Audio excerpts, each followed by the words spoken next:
Hotel Quimar, localizado na avenida principal de Tramandaí, voltado para o público executivo, possui apartamento com ar-condicionado, frigobar, internet a cabo, garagem fechada, café da manhã diferenciado, sala de reuniões e eventos. Faça sua reserva pelo fone 51-3661-2824 ou pelo e-mail reserva@hotelquimar.com.br. Hotel Quimar, na Fernandes Bastos 813, em Tramandaí.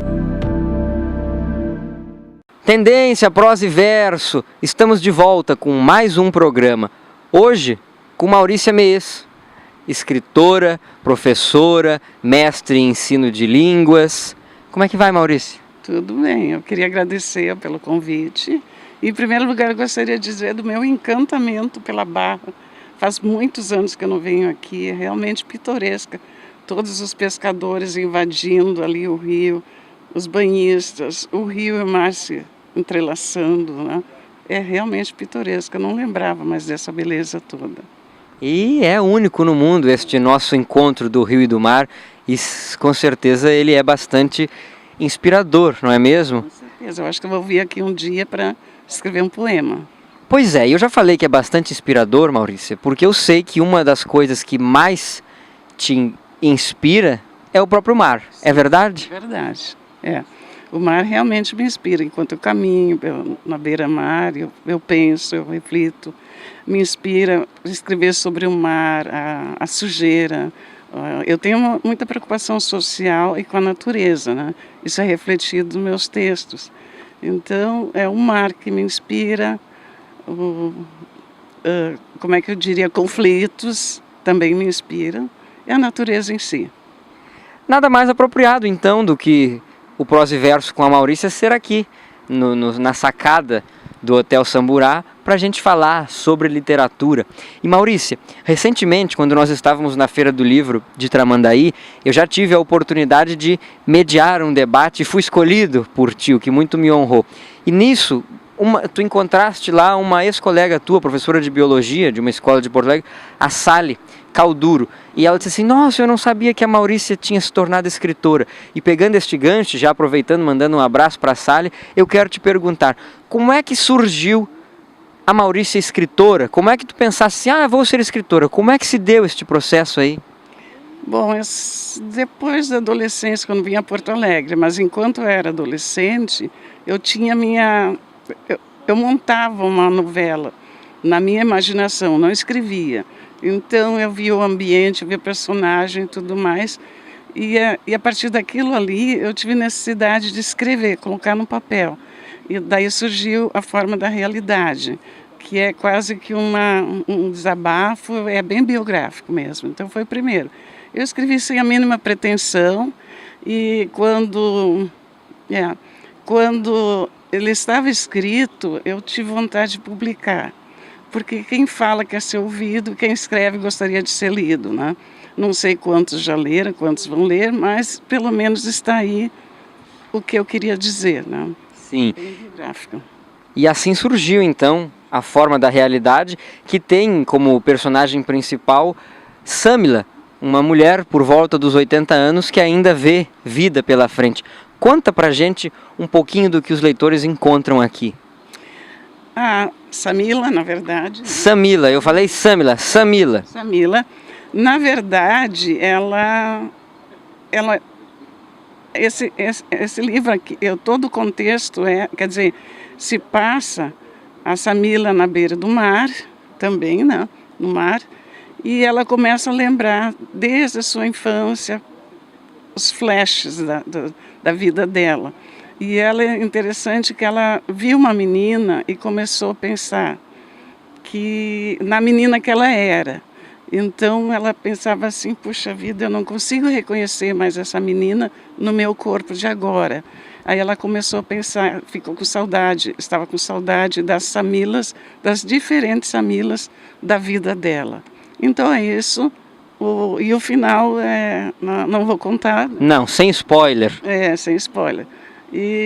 Então esse foi assim, biográfico, né? Então este foi aqui o primeiro livro da Maurícia, A Forma da Realidade, que lançou ela aí no mundo como escritora. Depois de A Forma da Realidade, a Maurícia escreveu uma outra novela, A Casa do Rochedo. Este, por sua vez, fala de uma outra mulher, Laura.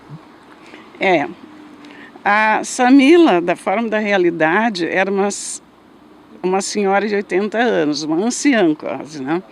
E a Laura é de 60. Eu, na verdade, hoje eu só consigo escrever... geralmente meus personagens são mulheres maduras. Eu, inclusive, não conseguiria escrever com personagem masculino, né? Não conseguiria, não sei como pensa o homem, então não saberia. A Casa do Rochedo surgiu de uma vontade de escrever uma novela. É novela porque, basicamente, um personagem com outros, alguns que se relacionam com ela e tudo mais. Então, surgiu da necessidade de... Eu tenho uma frase que diz o seguinte: a limitação de experiências me faz a serem vividas nessa vida... Desculpa, eu vou começar... Vai lá de novo. Tá, falo de novo. A limitação de experiências a serem vividas me faz escrever para poder vivenciar outras histórias. Então, eu sempre tive vontade... Eu imaginava como seria morar no rochedo, no alto de um rochedo, de frente para o mar. Então, como a gente se nós escolhemos um caminho, nós só podemos trilhar aquele caminho naquele momento. Então, eu escolhi morar em Viamão, onde eu tenho minha casa, que eu gosto muito, eu tenho a natureza, minhas plantas e tudo, é o meu paraíso. Eu não iria morar numa casa do rochedo, afastado da cidade, né? Então, eu criei esse personagem, Laura, que foi morar lá. Então eu imaginei assim, como seria a minha vida lá. Então era o mar me inspirando, eu cultivando, eu não, veja que o escritor... Eu, Laura. Eu Laura, na verdade, esse livro é em primeira pessoa, então Laura, ela diz eu no livro, e por isso estou confundindo. Às vezes a gente confunde o escritor com o personagem, né? E que não é, não.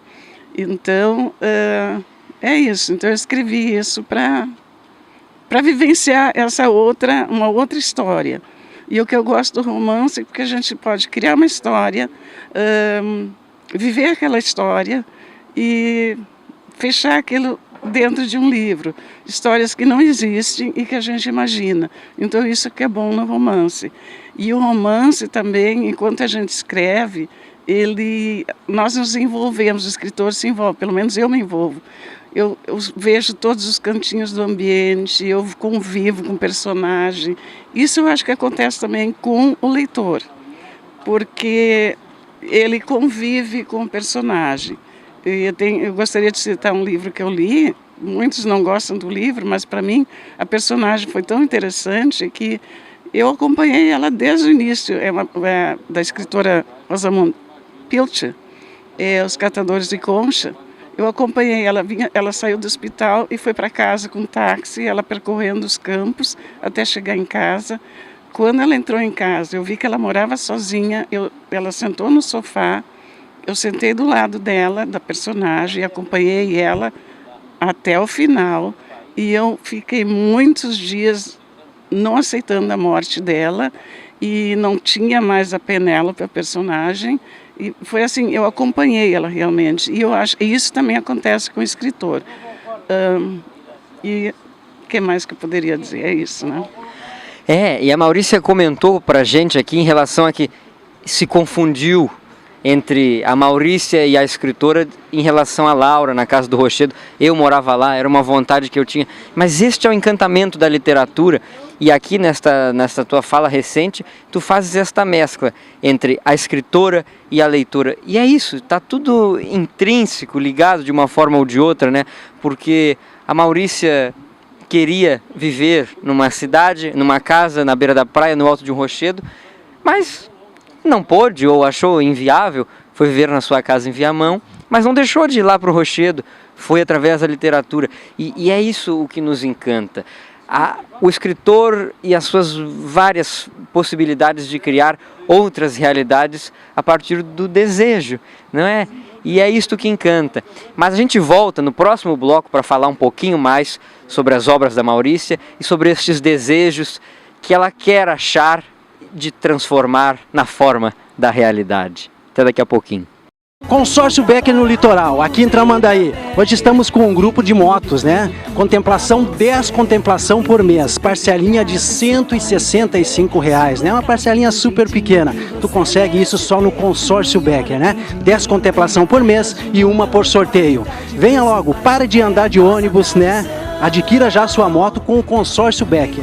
Tu entra com o sonho, a Becker entra com a ferramenta para realizar esse sonho. Consórcio Becker aqui no litoral, em Tramandaí, na Fernandes Bastos, número 500. Vem pra cá e adquira já sua moto 0 km.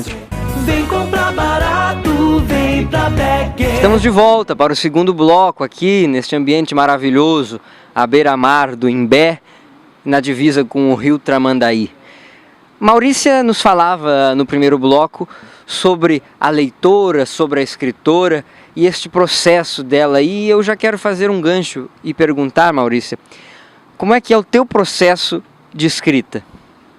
Processo de escrita, de criação, ele é muito variado. Como eu disse, o primeiro livro, A Forma da Realidade, foi uma necessidade de escrever. Eu sentava e escrevia. Todos os dias eu escrevia por 1 hora e em 1 mês eu completei o livro.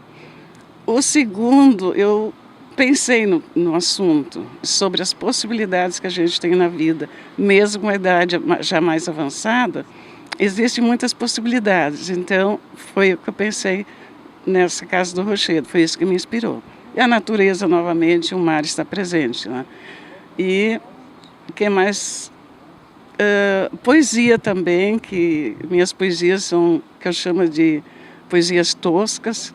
Eu não sou muito fiel à estrutura de uma poesia, né? Mas eu tento rimar, mas eu coloco ali, tem muito do eu subjetivo, né? Então... Maurícia fragmentada. Eu chamo de poesia por isso, eu coloco meu sentimento, minha visão de vida e tudo mais. Então esses, quando é poesia, são momentos que me inspiram. Já o conto geralmente... Eu pensava que eu não conseguiria escrever com temas sugeridos, mas consigo. Talvez eu leve 2 ou 3 dias pensando. No momento que me vem a ideia, eu sento, escrevo. Como eu canso muito escrevendo, eu paro, no dia seguinte eu continuo, fecho o conto e depois vem 2 ou 3 entradas novamente no conto para podar, para jogar fora umas partes, para cortar, e recortar, colar, para modificar e assim por diante. Quer dizer, o conto, muito mais do que um romance, ele exige, ele tem que ser conciso, nada deve ser demais. Já um romance eu posso colocar, inclusive livros de autores bons, a gente percebe que eles têm capítulos que nem precisariam estar para a compreensão da obra, mas se permite, no conto não. Então assim, como me surge também a necessidade de escrever sobre conflitos, também me inspira, né? Então eu começo a pensar e escrevo, e assim. Isso é muito interessante, a Maurícia falou aqui, comentou enquanto ela escrevia A Forma da Realidade, que 1 hora por dia ela parava para escrever e depois disso. Mas Maurícia, tu já eras escritora e depois buscou aperfeiçoar essa tua escrita e aí tu encontrou o pessoal da Metamorfose. Sim. Aqui nós temos mais uma... Agora a gente vai falar da Maurícia como escritora coletiva, em antologias, em coletâneas. E aí a tua participação em Metamorfoses aqui foi dada graças às tuas oficinas literárias. Sim, sim. Nessa oficina, a Metamorfose oferece vários tipos de oficina, inclusive encontros de leitura escrita, onde nós apresentamos textos com comentários dos colegas e assim por diante. Nessa oficina de longa duração, que é chamada escrita criativa, foi-nos sugerido o tema metamorfose e nos foi dado o primeiro parágrafo do conto de Kafka, Partindo daquilo ali, cada escritor deveria criar sua metamorfose. Então foi interessante. Também tive que pensar um pouco, de repente, um conflito que eu tenho vivenciado, não um conflito meu, mas de outras pessoas próximas, me inspirou a transformar a pessoa com maior conflito numa joaninha. E daí foi rolando, foi desenvolvendo o conto, e acabou que o conflito dela foi solucionado pelo fato dela ter se metamorfoseado numa joaninha. Bem mais sutil do que o próprio Kafka, que virou barata, né? Ah, sim. Joaninha é bem mais agradável. Né? Bem mais agradável, bem mais delicada. É. Maurícia, uma vez me perguntaram, e a gente já conversou sobre isso, como eu me sentia quando escrevia. E eu respondi que me sentia só, mas numa solidão prazerosa. E outra vez também me perguntaram uma palavra que eu achava bonita e eu respondi solidão. Eu acho solidão uma palavra bonita. E algumas pessoas se espantam. Aí, como sabem que solidão também pode ser algo produtivo e prazeroso, criaram um termo aí meio eufemista que é a solitude. Mas não, dentro da solidão, aqui na tua participação, tu és também membro da Academia de Escritores do Litoral Norte, e em Literatura Vento e Mar, velho conhecido do prosa e verso, tu escreves sobre a solidão. E aí dentro disso eu quero já te perguntar, o que é a solidão para ti? Bom, em primeiro lugar eu me isolo das pessoas, eu me isolo num ambiente, e eu tenho a mania de escrever sentada na cama, no inverno ou no verão, sempre com as costas para a janela, onde entra a luz, e é ali que eu escrevo, me isolo. Inclusive eu escrevo muito quando estou na praia, no veraneio. Eu fico 2 meses e meio na praia e aí eu escrevo bastante. Então, eu escrevi sobre solidão e eu gostaria, se me permite... Com certeza. Eu gostaria de ler o início da minha crônica sobre solidão. Ela é uma crônica argumentativa. Então, aqui eu digo que várias são as definições de solidão, mas eu vou me ater a apenas 2. A primeira diz que solidão é um sentimento no qual a pessoa sente uma profunda sensação de vazio e isolamento. Eu falaria o seguinte: quando nós estamos escrevendo, nós estamos isolados, mas não estamos vazios, né? Não temos a sensação de vazio. A segunda diz que solidão é a dor da falta daqueles ou daquilo que se teve um dia. Então, eu argumento que se é isso, porque o sujeito que tem uma vida interior rica, acho que ele nunca vai se sentir solitário, né? Então, é isso que eu já vivi isso quando eu me formei no curso de mestrado na Universidade de Birmingham, na Inglaterra. Eu queria muito ter uma pessoa da minha família me acompanhando nesse momento. E não havia ninguém lá, havia minhas colegas, amigas, mas eu me senti muito sozinha. Apesar de ser um momento importantíssimo para mim, eu acho que nunca me bateu tão forte a solidão. Então não é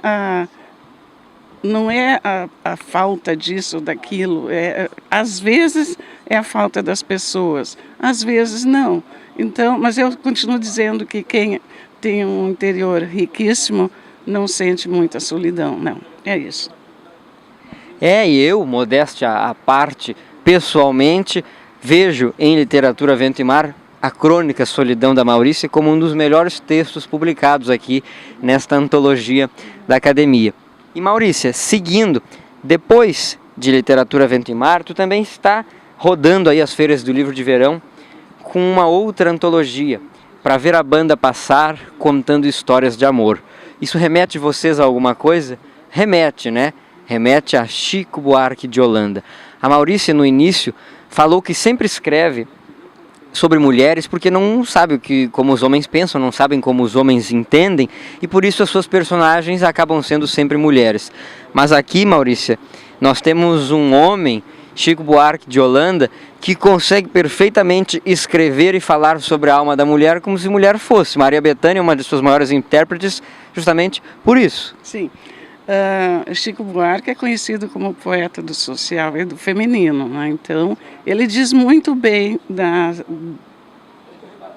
ele na verdade, dentro dos seus textos, sua música, ele defende a mulher de maneira indireta, ou certas mulheres. Então, aqui foi proposto no curso, no nosso grupo de encontros, a Metamorfose, que nós escolhêssemos, cada escritor escolheria 3 músicas do Chico para se inspirar. Então, eu pensei inicialmente em a Geni e o Zeppelin? Geni e o Zeppelin, como tema, mas depois eu escolhi Construção, Mulheres de Atenas e... Sonho de Ícaro foi inspirado por qual? Agora faltou. Olhos nos olhos, olhos nos olhos. Tá. Olhos nos olhos, eu gostaria de ler primeiro um dos versos, das estrofes, aliás, do Chico, que me inspirou. Quando você me quiser rever, já vai me encontrar refeita, pode crer. Olhos nos olhos, quero ver o que você faz. Ao sentir que sem você, eu passo bem demais. Então, esse conto fala sobre um homem que abandona a mulher na noite de Natal, deixa ela sozinha, porém ele não conseguia vê-la superar e ter uma vida melhor, porque ele era muito dominador. Então, no final, nós temos tem um tema, um assunto muito atual, né? Eu não quero não quero ser spoiler de novo, né? Então, sem spoiler, mas... Sem spoiler, Mulheres de Atenas, eu pensei assim, elas sofrem por seus maridos e assim por diante, mas aí eu resolvi pegar, foi o mais difícil para mim, eu enveredei para o lado da mitologia grega e peguei Penélope e Helena como, nesse caso, irmãs, e Penélope casada com Ulisses e Helena com Menelau. Penélope era virtuosa, existe a história, né? Um mito de que ela tecia para esperar o marido, a mulher que não cansava de esperar, tecendo. Então eu fui por ali. A Helena, existe a versão de que foi ela que causou a Guerra de Troia, porque era casada com Menelau e se apaixonou por o filho de do rei de Troia, né? Então ela teria causado a Guerra de Troia. Por isso eu coloquei ela como uma personagem fútil e que teve um final diferente da Penélope, que era virtuosa. Depois a construção me remeteu, não sei se poderia ler, quem sabe... Um trechinho, claro. Não, o início o final. Enquanto a Maurícia vai procurando, aqui a gente percebe essa questão do trabalho do escritor nas suas referências, vai lá e bebe na fonte, referencial literário, para seguir também construindo a sua própria literatura. Isso é muito interessante. Grande parte do trabalho do escritor é pesquisar, fazer pesquisa, porque muitas vezes nós queremos escrever sobre algum assunto e não podemos falar bobagem, então temos que pesquisar. Muitas vezes faz-se pesquisa para a gente se inspirar e não se usa aquela pesquisa. Às vezes um trabalho de dias se joga fora, mas é preciso que se faça, né? Eu gostaria, então, o Sonho de Ícaro é inspirado em Construção, de Chico Buarque, e ele me remete ao trabalhador, um trabalho braçal pesado. Então eu coloquei o final de esse trabalhador chamado Pedro. Ele trabalhava na última construção deles, estava terminando no final do dia 31 de dezembro. Eles iriam terminar a construção se viessem as grades para fazer a morada do 15º andar. Era uma área aberta como a nossa daqui. Então, ele termina assim. Mas, não termina, mas eu vou dizer uma parte. Sobre sacos de aninhagem, Pedro acomodou seu corpo e os olhos foram se fechando. Viu a Inhuma se aproximar por sobre um penhasco. Suas asas de quase 2 metros de envergadura foram parando e soltando um grito antes de pousar sobre o rochedo na beira do penhasco. Aquele grito era o convite. Pedro iria voar novamente em suas garras, subindo montanhas e descendo aos vales. Sorriria novamente com a brisa em seu rosto. O Pedrinho, ergueu-se cambaleante e andou em direção a Inhuma, que o aguardava na rocha à beira do precipício.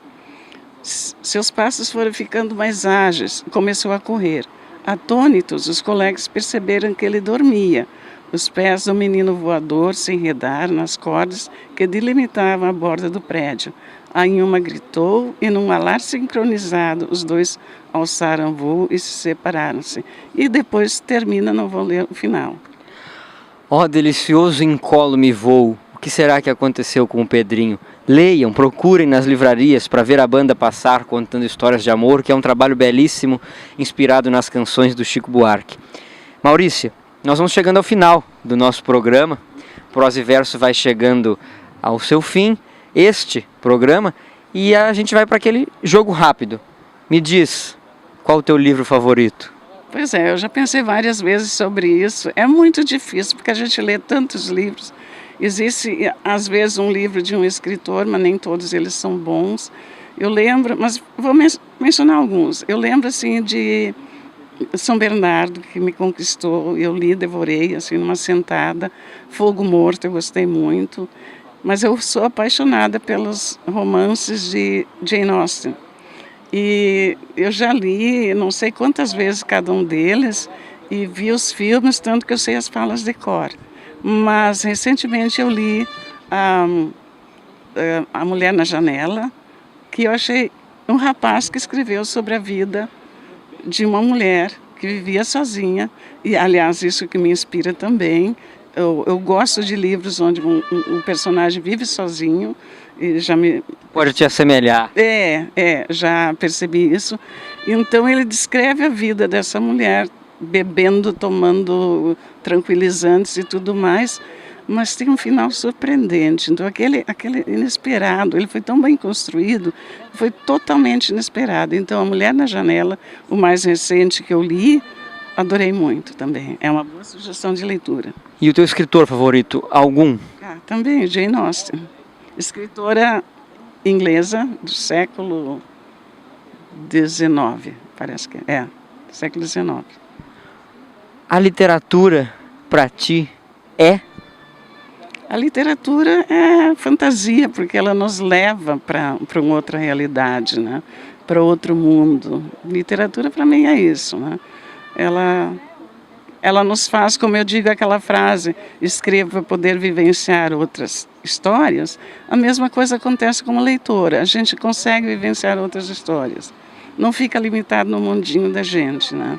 Então, Maurícia, como eu gostei muito da tua frase, eu vou pedir para que tu encerres o programa recitando ela, tá? Mas antes, eu vou me despedindo. Este foi o Prosa e Verso com a escritora Maurícia Mies, aqui no Hotel Samburá, nesse nosso estúdio de verão belíssimo. Muito obrigado, amigos, pela audiência. Vai, Maurícia. Qual é a frase que você quer? Aquela que tu criaste. Tá bom. A limitação de experiências a serem vividas me faz escrever para poder vivenciar outras histórias. É isso aí, boa tarde. Não sei. Muito obrigado, gente. Esse foi o Prosa e Verso.